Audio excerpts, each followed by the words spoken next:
일이 많이 몰려들게 되면 괴롭죠. 괴로우면 네. 슬프고 슬프면 그로 인해서 시간 관리가 안 되고 그러면 악순환이 시작되거든요. 이 괴리에서 벗어나야죠. 이게 딱 정리를 하게 되면 이 책은 어떤 목차와 어떤 내용으로 구성되는지가 한눈에 파악할 수가 있어요. 그러네요. 조은지의 큐. 작가님은 지금 그런 시간 관리 인가로서 너무 효율적으로 뭐 앱도 쓰시고 여러 가지 그런 관리법이 있을 것 같은데 그쵸. 네, 어떤 것들 혹시 좀 소개 좀 부탁드릴게요. 뭐 다양한 툴들을 주로 써요, 저는. 그러니까 도구들을. 네네. 뭐 예를 들면 뭐 캘린더 앱 쓰시죠? 네네. 저도 캘린더 앱을 쓰거든요. 네. 근데 아마 대표님이 쓰시는 캘린더 앱과 제가 쓰는 방식이 조금 다를 거예요. 그래요? 어떤 거? 예를 들면 네. 저는 캘린더에 다 색깔을 넣어서 구분하거든요. 그러니까 분류를 하는 거예요. 네네. 이유가 뭘까요? 눈에 바로 직관적으로 딱 맞아요. 구분, 맞아요. 네. 구분해서 보기 위해서. 근데 네. 더 중요한 게 있어요. 어떤 거? 반성하기 위해서 그래요. 반성하기 위해서. 그 바둑에 보면 복기라고 있죠. 네. 되돌아보는 거잖아요. 네. 지난주 내가 어떻게 살았지? 캘린더에 색깔을 넣잖아요. 네. 그러면 지난 일주일에 내가 어떤 색깔이 가장 밝았는지 이런 걸 알 수 있거든요. 네. 예를 들면 네. 이렇게 써요. 자기 교육이나 개발과 관련된 부분, 뭐 운동하는 거, 네. 뭐 영어 공부하는 거 이런 건 파랑색. 회사 업무와 관련된 거 녹색. 외근을 한 거 빨간색. 뭐 이런 식으로. 가족과 함께 보낸 노란색 이런 식으로. 그러면 일주일을 조망해보고 한 달을 조망해보면 색깔이 밝은 게 보일 거 아니에요. 네. 내 일주일을, 내 한 달을 반성할 수 있죠. 반성하게 되면 다음번 이렇게 더 잘해야 되겠구나라고 생각하게 되죠. 개선 보완이 되겠네요. 맞아요. 첫 번째는 분류를 한다고요. 두 번째는 내용을 채워 넣는다. 오늘만 해도 오늘 네. 조은지 대표님하고 이런 시간 관리와 관련된 인터뷰지를 저한테 먼저 주셨잖아요. 네. 예. 그러면 저는 이 내용을 다 캘린더에 집어넣습니다. 본문에다가. 그럼 내용을 보니까 이 리스트가 나타나잖아요. 다시 한번 생각하는 거죠. 맞아, 이런 질문이 있었구나라고. 뭐 그런 것도 있고, 예를 들면 또한 할 일 관리 앱을 좀 잘 써요. 뭐 꼭 특정 캘린더 앱을 쓸 필요는 없지만 저는 구글 캘린더를 많이 쓰고 그 구글 캘린더에 할 일 관리라고 하는 기능이 있거든요. 네. 그 할 일 관리만 떼어가지고 네. G태스크라는 앱을 이용하면 내 할 일을 일목요연하게 볼 수 있어요. 예를 들면 오늘 내 할 일, 네. 내일 할 일, 다음 주에 할 일. 그래서 딱 가장 먼저 일어나자마자 G태스크 앱을 실행하면 오늘 내가 뭘 해야 되는구나 한눈에 볼 수 있죠. 그리고 또 최근에 많이 쓰는 앱은 퍼플렉시티라고 하는 앱이 있어요. 예. 한국에는 라이너라고 하는 앱이 있죠.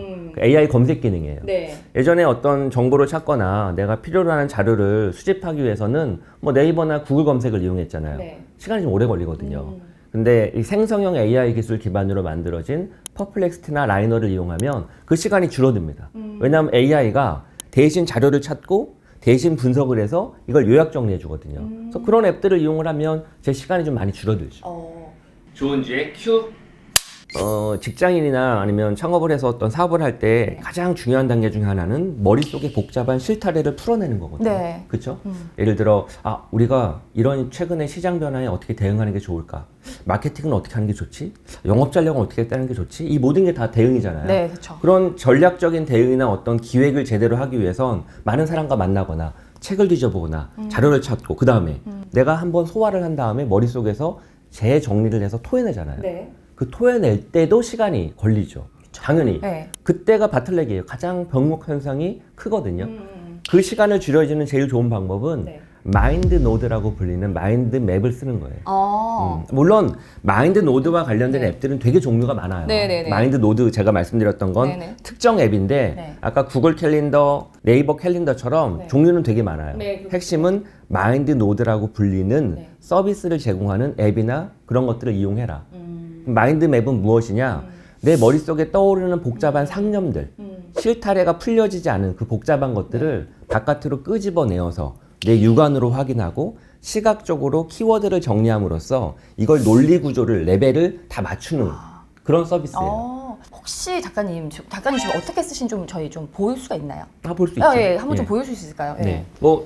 네. 아까 말씀드렸던 것처럼 마인드 맵을 이용할 수 있는 마인드 노드라고 불리는 앱이거든요. 네. 화면을 보면 제가 그동안 담당했던 수많은 사업과 관련된 전략안이나 이런 것들이 정리되어 있죠.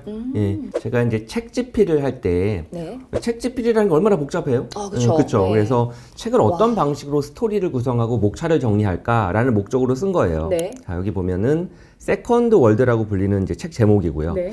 책 개요는 어떻게 할까? 그렇죠? 네네. 그리고 컨셉은 어떻게 하는 게 좋을까?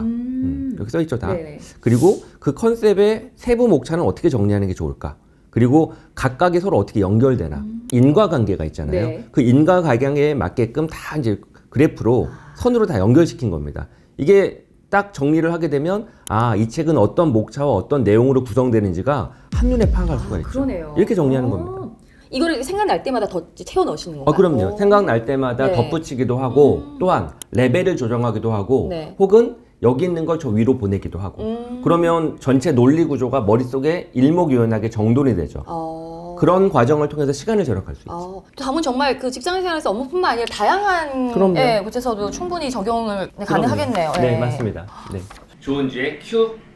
그러면 작가님 생각하기에 그런 시간 관리의 가장 그 중요한 핵심은 뭔가요? 일의 우선순위를 정하는 거. 우선순위. 그게 핵심입니다. 네. 시간 관리의 가장 큰 핵심은 네. 일의 순서를 잘 정하는 거예요. 그럼 원칙이 있어요? 일이 한 번에 하나씩 오는 게 아니거든요. 네. 쏟아지거든요. 서너 가지, 너댓 가지, 10대까지가. 그러면 당연히 물어봐야죠.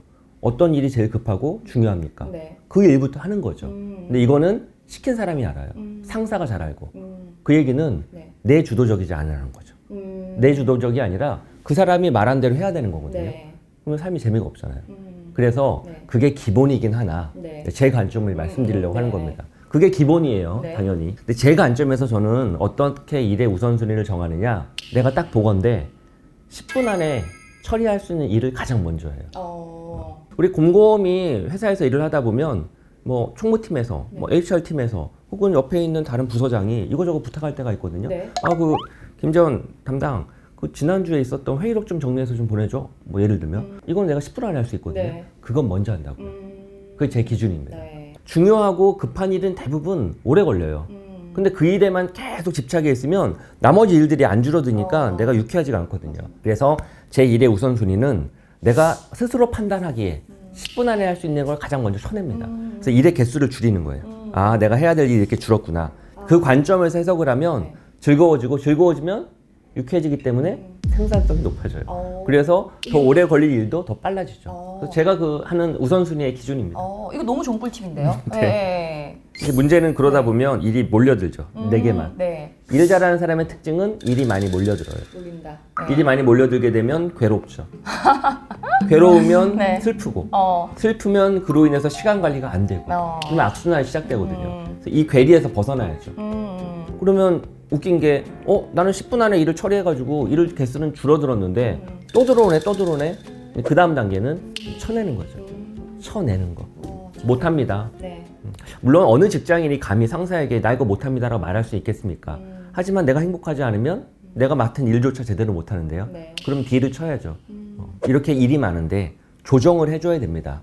이렇게 빨리 중요한 일을 다 처리했는데 이 남은 일들을 내가 다 소화하기 힘듭니다. 그럼 분배를 해야죠. 혹은 권한위임을 시켜야죠. 누군가는 늘 아래에만 있는 게 아니라 중간에 있기도 하고 위에도 있거든요. 네. 그러면 권한위임을 해서 이 일을 나눠줘야죠. 내가 아닌 다른 사람이 하게끔. 그러면서 일을 나눌 수 있는 것도 필요합니다. 그래야 내 일이 줄어드니까. 네. 정리를 하면 첫 번째는 내 스스로 빨리 쳐낼 수 있는 일을 빨리 하는 내 우선순위. 네. 두 번째로는 권한위임을 통해서 일의 조정을 통해서 분배하는 거. 이런 과정을 통해서 일을 조정해줘야죠. 맞아요. 그게 정말 스마트 워커로 또 일을 하는 방법인 것 같아요. 네. 회의를 위한 회의. 네. 되게 많았잖아요. 네. 네. 좀 효율적으로 회의를 잘할 수 있는 어떤 그런 좀 비법이 있나요? 대부분 회의록 쓰는 걸 잘 보세요, 네. 여러분들. 누가 쓰는지. 맨 막내가 쓰죠. 그러면 안 됩니다. 절대로. 회의를 효율적으로 하기 위해서는